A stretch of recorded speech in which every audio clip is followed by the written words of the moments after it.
the Dudley Creek. So now we'll move on to the deputations in relation to Clause 14, Item 2, report of the chairperson of the Community Committee process to determine the location of the Eastern Recreation and Sports Centre, and I'd like to invite Paul Zanen and Landowners Association to the table.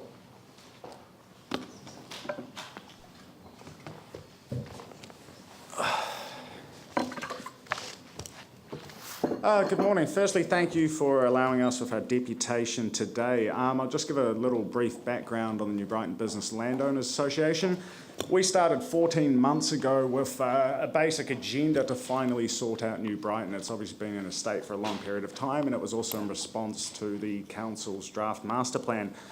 To that end, we've engaged with Sam Martin from Align, Jason Mill from Zeno and Pivnish, and we've also been working very closely with Eastern Vision's Avon Otakara Network, Tony Josephs and Associates, and in partnership with Christchurch City Council for the master plan.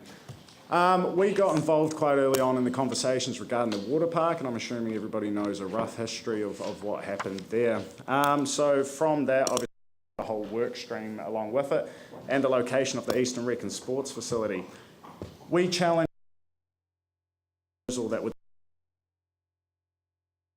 criteria for the location of Eastern Rec and Sports, linking in with suburban planning, land use recovery plans, etc. So we designed a facility that would incorporate the surf club, similar to the Muriwai concept up in Auckland, where 85% of schools go for beach education to a facility there. We were looking at saltwater hot pools, which have been discussed in New Brighton since 1928, I believe, and still hasn't been done. So this was the concept that originally got drawn up by Jason Mill and Sam Martin, and looking at the linkages to suburban planning for the area. Obviously, things have been discussed, the legacy project. Look, this is something that we fully embrace. It's something that's been, Eastern Rec and Sports has been such a long conversation, and it's very heated in the eastern communities, and there are needs other than New Brighton. And we're fully supportive of it as well. When we're exploring the option of legacy project, I guess it's starting to get some definition around what legacy project entails and what the purpose and point of this facility would be for New Brighton as well. What's it actually going to achieve? What is the purpose of it? It's not a rec and sports facility. It's something to breathe life back in, but also to stimulate investor confidence. Christchurch City Council must look at this development process for New Brighton as well. We have a very unique opportunity at the moment in New Brighton. We have obviously engaged the services, Sam Martin and Jason Mill, to readdress the master plan. The ability to actually, I guess, have an anchor or a legacy project that links in with the enablement of a master plan as well, also driven from private industry. And it's very much an opportunity that we're looking forward to. When we originally started looking at legacy project, which is obviously very recently, we're trying to see what sort of linkages we can have in place. We've already talked with Surf Lifesaving New Zealand, who have a very high ambition to join in with this project. So Surf Lifesaving New Zealand, the club in New Brighton, is the oldest club in the country, the first one established. That's a legacy in itself. They're in need of a new surf club. So this is where we start looking at those linkages and partnerships going in. We believe that the legacy project must be substantial enough to actually do what it needs to do. But this obviously has to go through several different work streams, from business cases, feasibility studies, to start identifying the scope and the scale of this facility and the potential partnerships into it. So the next steps for us is starting to look into feasibility, business cases, scope and scale, and the potential partnerships into this as well. And we're very much looking forward to working with Christchurch City Council on this. To date, we've been working very closely with South Shore Residents Association, Central Brighton Residents Association, South Brighton Residents Association, Renew Brighton, Brighton Project, Whale Brighton, obviously Tim and Dave as the original proponents of the water park as well. And we're very much looking forward to making this move very quickly from here on in. Excellent. Well, look, thank you very much for that. And can I just acknowledge the work that you've done, both personally but also on behalf of, and the capture assistance with the development of a proposal. Do you want to flick back to this that. You see, when you see that perhaps there are flow-on benefits from the type of proposal that you've got as opposed to an Eastern Sport and Rec Centre, there are secondary benefits that maybe don't come from a sport and rec centre. So, I mean, leave the word Eastern out, but a sport and rec centre, does that have this sort of flow-on benefit in terms of investment, or is it the point of difference? I mean, that's what I've been saying is about hot saltwater pools are a point of difference. It'd be the only place in Christchurch that would have that. Well, this is what we started exploring, obviously, with the water park proposal, the reports that came in from SGS and SGL. If you haven't read the SGS report, it is well worth it. It shows the cost benefit to Christchurch as a city, etc., etc. But one of those things that popped out was the direct impact of Metro Sports as a regional facility and what that meant for the water park proposal. Hence, we started looking at points of difference as well. We did pursue Eastern Rec and Sports because we matched all the criteria. We actually had a rationale behind it from transportation networks, etc. But we do acknowledge that there are much bigger needs on the east. That one project isn't going to fix the east. One pot of money isn't going to answer everyone's needs and requirements moving forward, let alone the wants and the expectations of the community either. So you would support a separation for a separate pool of support for a, or is pool the right word under these circumstances, for a legacy project for New Brighton, separate from the Eastern Sport and Rec Centre? 100%, and we've had an emergency board meeting as well to discuss this and our ways forward. We are 100% behind this. We think this is an option that must be explored for New Brighton. Okay. Any questions? Yanni?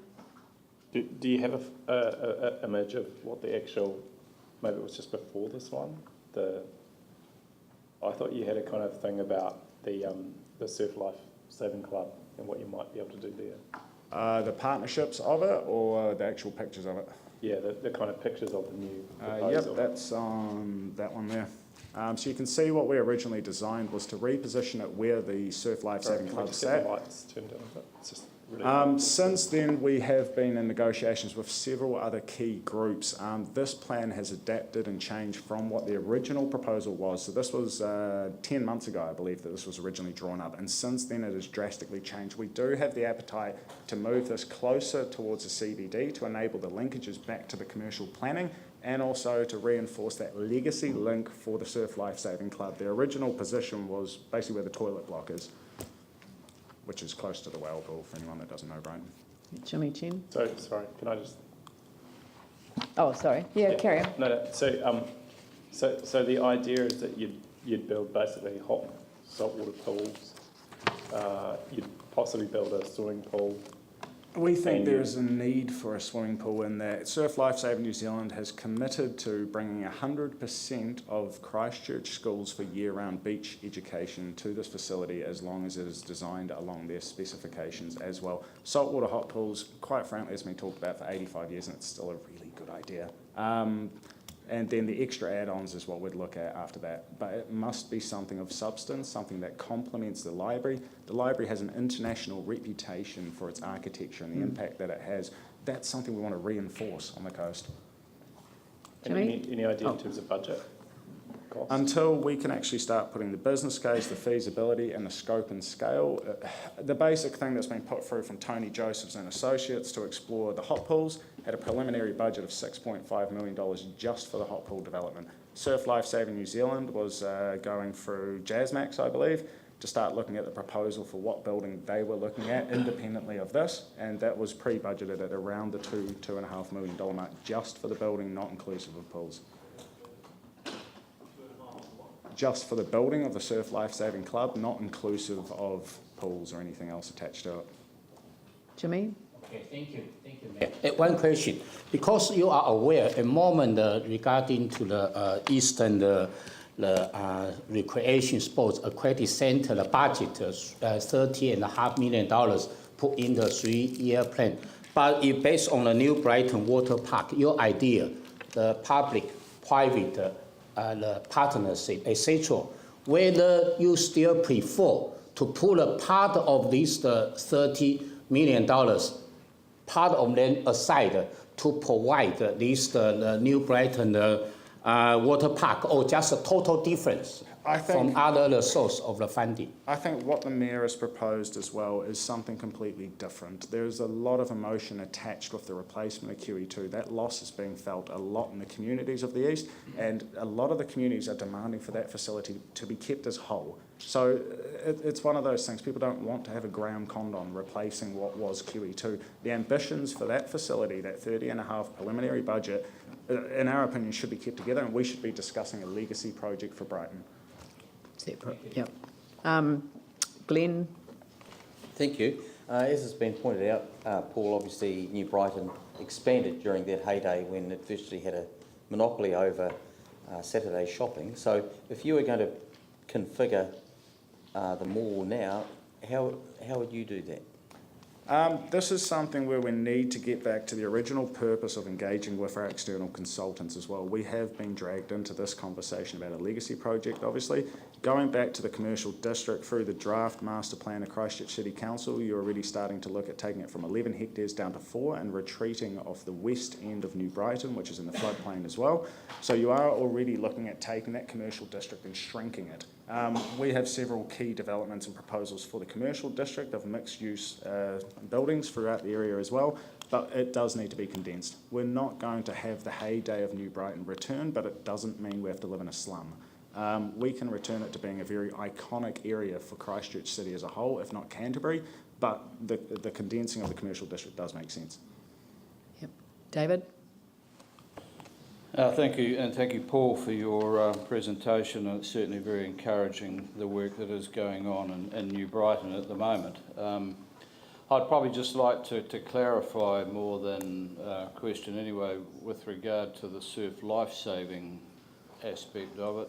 I'm a life member locally and nationally of surf life-saving, and the important ingredient in this proposal would be the beach education concept of surf life-saving and being able to utilise some of that in the New Brighton area, and particularly in conjunction with a saltwater pool complex.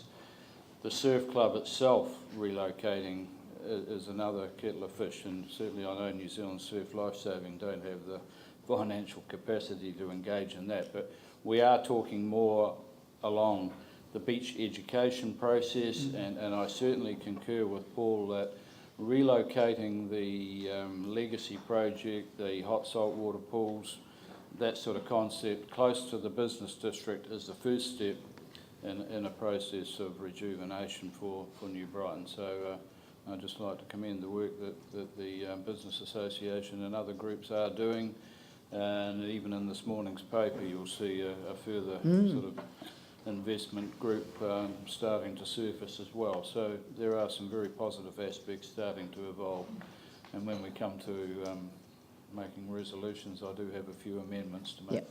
I think on that front as well, Councillor East, this isn't the end of the process either. Gaining one facility is not the end of the process for New Brighton. We're going to be slugging it out for years yet to reconfigure, redevelop the commercial district. So as long as public opinion is also aware that this isn't the be-all and end-all of the process. Yes, I think a few of us have had that conversation before on other subjects. Raf? Thanks, Paul. So from what you're saying, you're quite happy for that 30 million plus the 6 for the Eastern Sport and Rec to be separate. So what exactly are you looking for from Council?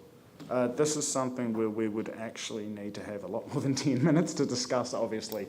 I can't put a dollar and figure sense on this, but... So you're looking for money? Yes. Okay. Yeah. But potentially a partnership with private partners? I think it would be naive to think that we shouldn't look at that. Right. So judging from those numbers, you'd be looking for what, 10 million from the Council?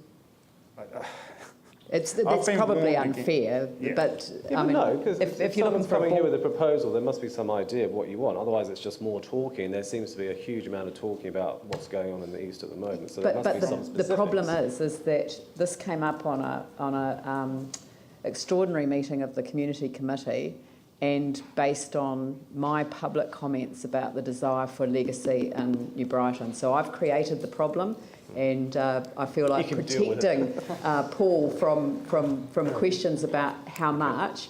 I think that if we get to the actual issue on the item on the agenda, that we can give some direction to staff to put a report together around legacy options for New Brighton, which would be separate from the Eastern Sport and Rec Centre, but with some proposals around some numbers, and we'd expect staff to engage closely with the local community about that. Yeah, I mean, the reason why I raise it is, just my observation is that there's intense frustration and confusion about what is going on out there. I certainly look at it and think, well, what is the proposition? What is the proposal? So unless there's some clear proposals and propositions, you can't make a decision on it. No, it seems like people are going round and round in We're not circles. expecting a decision today Yes, on the I know proposal. What we're expecting today is to actually authorise staff to start having a conversation about this. I mean, the staff presented a report that they were asked to present. They were told, here are the criteria for the aquatics facility in the east, and go and look for sites that match those criteria and bring back a process for determining what site it would be. That has ended up with proposals across Burwood Pegasus and Hagley Ferrymead, and it has created enormous stress in both communities. Mm-hmm. And that's why it's important to start being specific. And also, we are doing a lot of work around budgets and funding. And now is the time for people to be quite clear about what they want. The complicating factor is that we were originally looking at the Eastern Rec and Sports budget. So all the preliminary work up until this Monday has been focused on a budget of $30 to $37 million. Obviously, that's not going to happen. I do understand the council's financial constraints as well, but I've been warned against putting a dollar figure on what we don't understand quite yet. Right, cool. Paul? It's probably more a statement, I suppose, in many respects. I wanted to, first of all, I know the difficulty in the job you do, being the association manager for Central City, and I believe you're right on the right track. It's about differentiation. You're not going to get the shopping back there like you used to have in the past. So you've got to find things that actually define New Brighton as different to other areas that will encourage people to come back. I think the hot saltwater pools is a fantastic idea. And if you can join up other parties like your surf club to that, I think you're actually on the right track to actually having a bit of a winner, especially if you can drag all the school kids out there for beach safety, water safety. I think that's actually a way of bringing the rest of Christchurch out to see what Brighton's all about. Thank you. Right, thank you very much, Paul, and we'll now invite Joe Zervos and Chris Cole.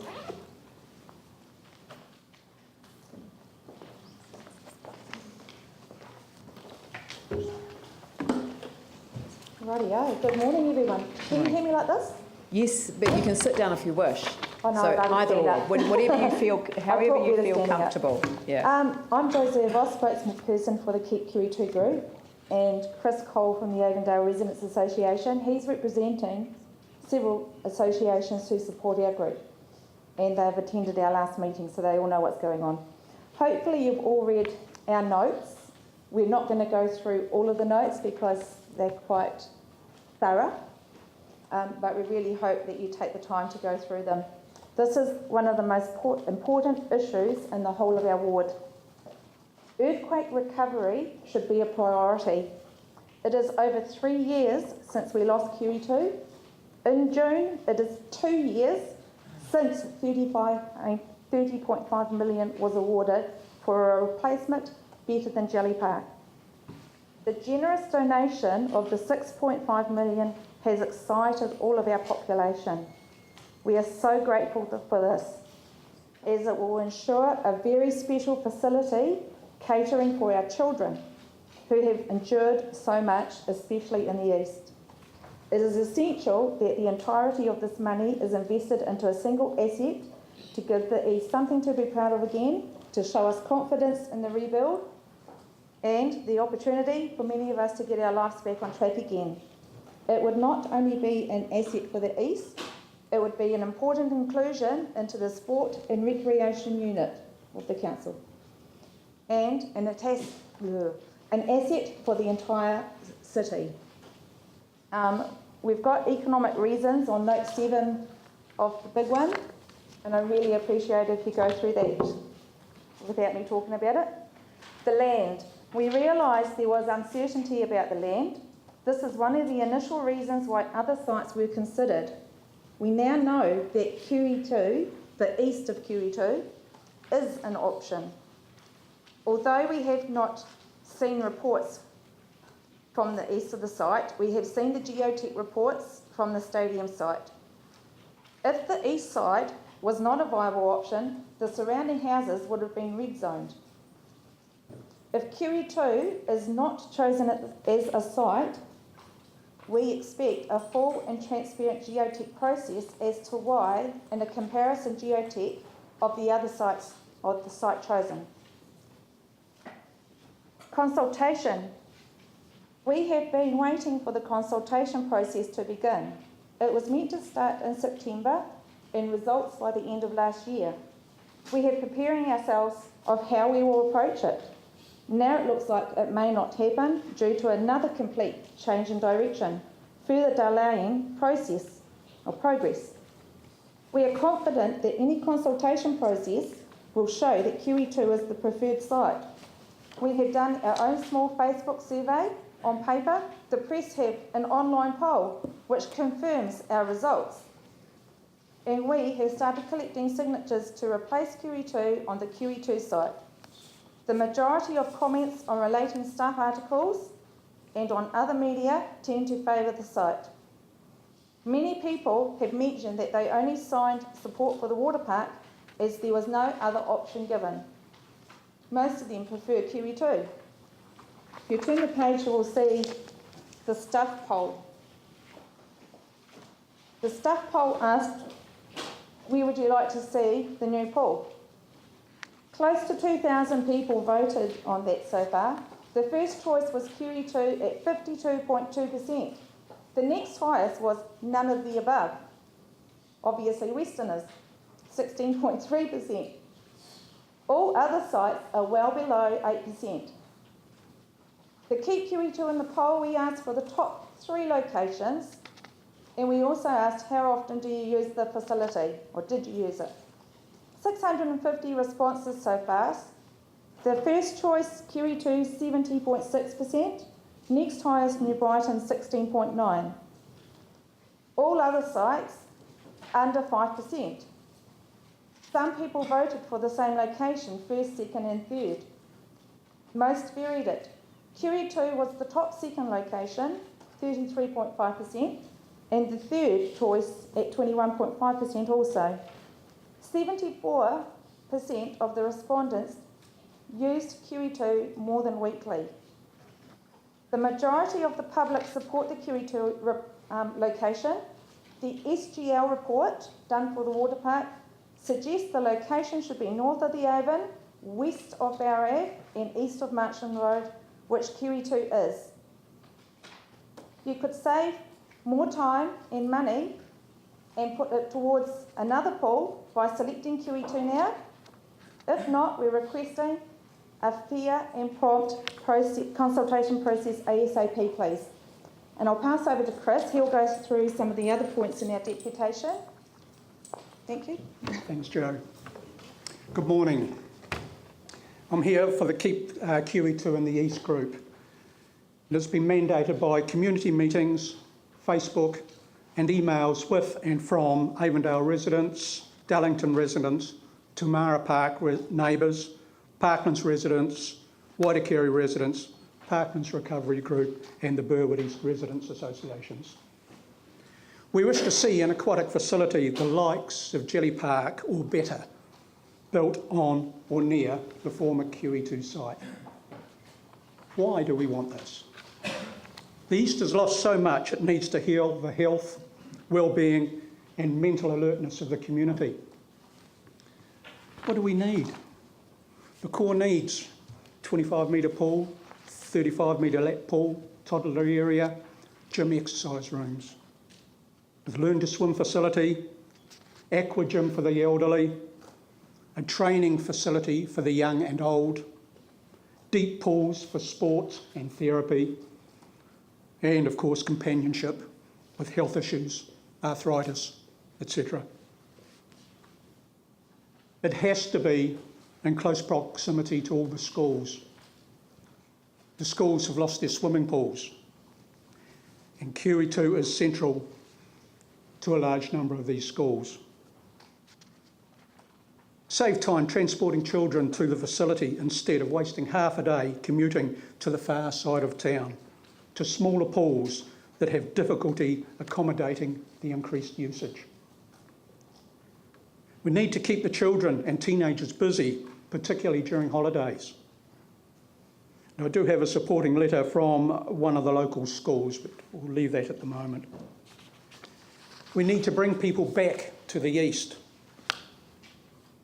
There is an expanding population growth to the north with the Prestons and the Waitakere subdivisions. QE2 was very heavily used by the local communities. It was always well used, it was always busy. It will bring hope and spirit back to the community. There's easy parking readily available, plenty of space there. Transport. QE2 Park is currently on or near to 4 bus routes, and the buses are scheduled at 15 and 30-minute intervals. Readily accessible there. There is also expressway connections to the Hagley Ferrymead and the Papanui Shirley wards. Great access again. A great sporting facility is needed back in the east. The northeast is the furthest from existing, surviving and planned facilities. Wide open spaces surrounding the facility can only enhance the well-being of the users of the area. With this replaced facility, it will enhance the eastern suburbs for a great future, making it a great recreational playground for the whole of the city. There's now more than 3 years without swimming practice, causing loss of skills and confidence in our young children. Without QE2, we feel we've lost a heart.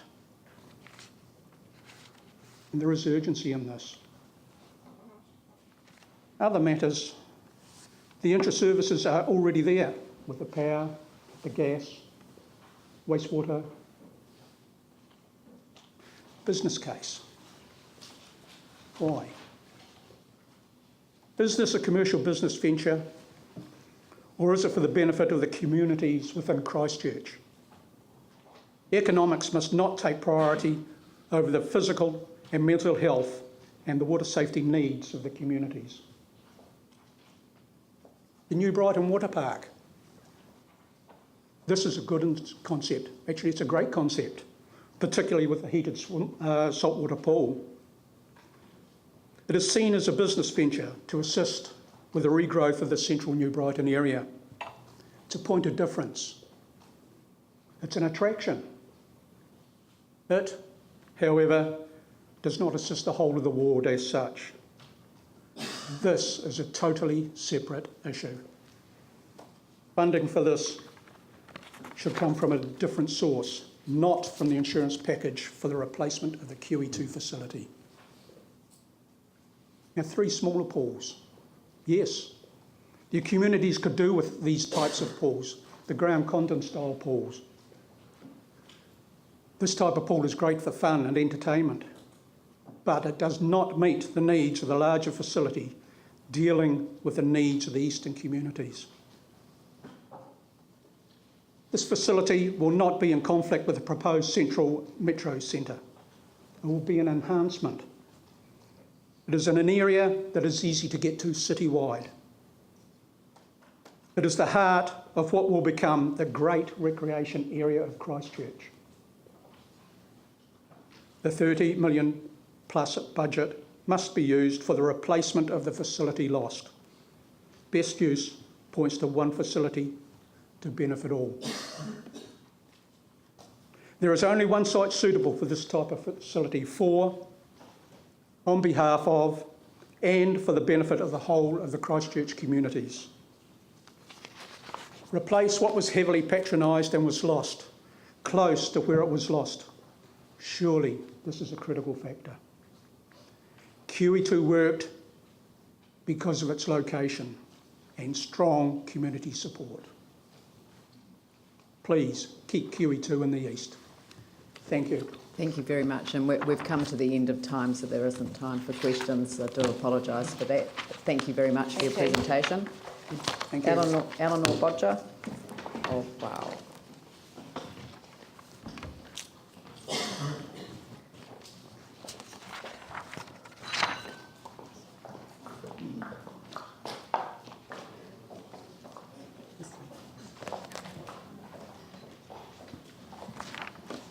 Tēnā koutou katoa. Thank you very much for the opportunity to speak to the council today.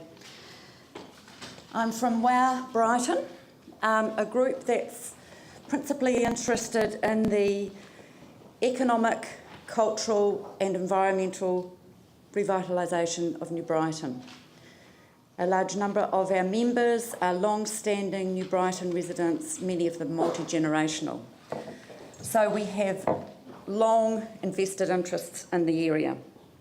I'm aware that what we're speaking to today is really a change of process from what we were anticipating when we spoke to the committee meeting, but I'm also very pleased that it's also given us some different options.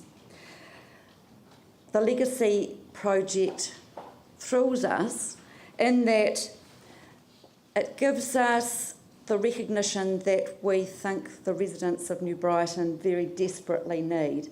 It's a area, an extended area where a large number of people are feeling very unsupported, are very mindful of the loss of some wonderful facilities in the area, and principally the pool. And we are keen that the Legacy project be adequately funded by the council, because we believe that the nature of the relationship that a community has with a facility that's owned by the City Council is quite different to that that's owned by private business. However, we are very, very supportive of public-private partnerships as well. Now, Esther Perriam is here to read a letter that was written by Dr. John Cook prior to his departure overseas. So it was written prior to Mayor Dalzell's announcement about the Legacy project. So please bear that in mind, but we think it makes some very salient points. The letter is entitled Bring QE2 in from the Wilderness. I would like to thank the council for the opportunity to share my thoughts about health and community. A successful community creates an environment that is enriching for all its members, health, enhancing and safe. A community brought together by adversity can grasp the opportunity to develop new linkages and support mechanisms to the long-term benefit of the community. We have all experienced this. Our community, my community, has been, like many others, devastated over the last 3 years.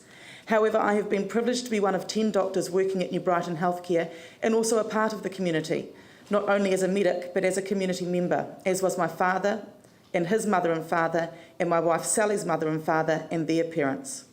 We have lost many community nurturing assets, not least the one we shared with the rest of Christchurch, QE2 Sporting and Recreational Facility. Many a time I have been told by wide-eyed youngsters and wise wrinkly oldies how many lengths they have done and how they have loved it, who they met there and how they were looking forward to their next encounter and challenge. Sadly, for many people, QE2 was in the wilderness, difficult to access and often a long walk, especially for the elderly from their car parks, and with a limited number of social options close by. Good community is about clusters. Clusters of people, families, schools, clusters of shops, both curio, cafe and essential services such as legal, dental, medical, accounting, banking, post, library, arts and recreational facilities. By clustering, a community can provide options and opportunity in a continuum for its members, our own children and our children's children. It is about successfully passing on of the baton. We need each other and we need things to do, things to achieve, things to be proud of. We need to be seen with each other to provide role models and options for our less advantaged, of whom we have many. As a resident, I and others find it uplifting to see the support from other areas of Christchurch for Kite Day, Sandcastle Day, the travelling fairs, the fireworks display, the buskers, to name a few that come to mind. We enjoy sharing our suburb's seaside uniqueness. By bringing an equivalent to QE2 near our commercial area, we will enhance our ability to flourish as one of the seaside suburbs that Christchurch is blessed with. We are not an edge. We are not surrounded by half a saucer. We have lateral spread, with a long eastern border, which we as a medical facility service. Our commercial area is best considered as the centre of a long axis of an oval. Bringing QE2 out of the wilderness and into New Brighton will obviously not be without difficulties, especially those we manufacture ourselves.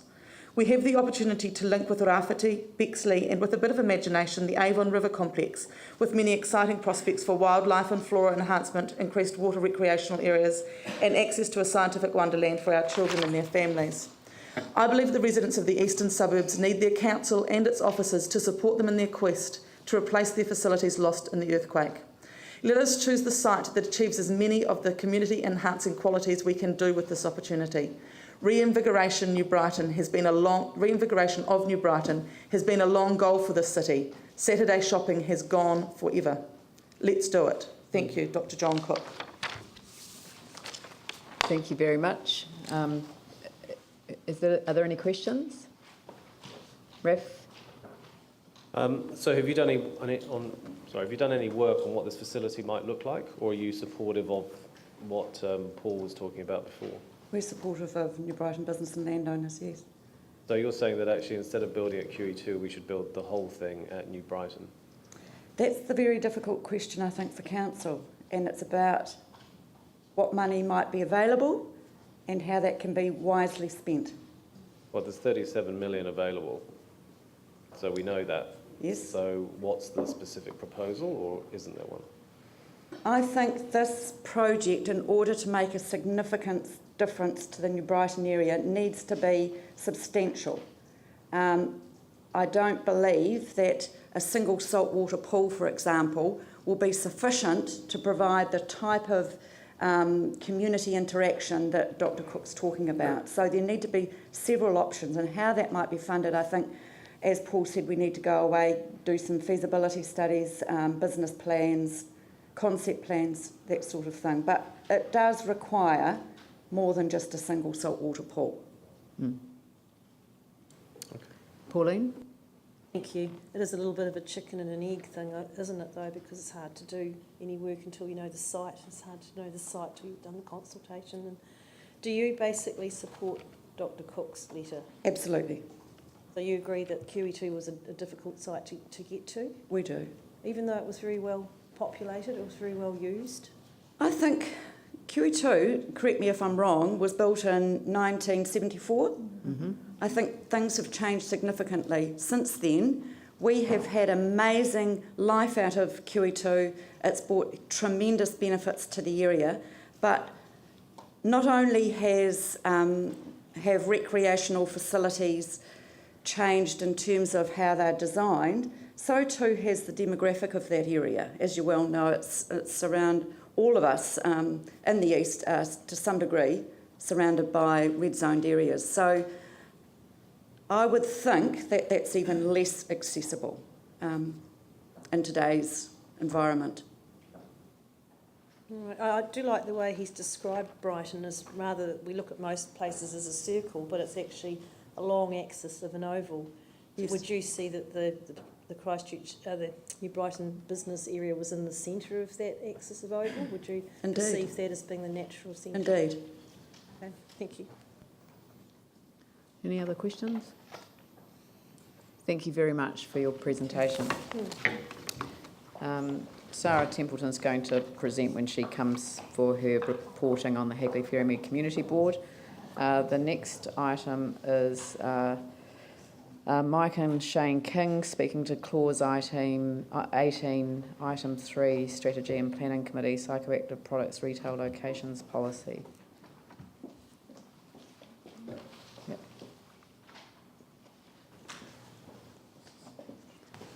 Thank you. Stand.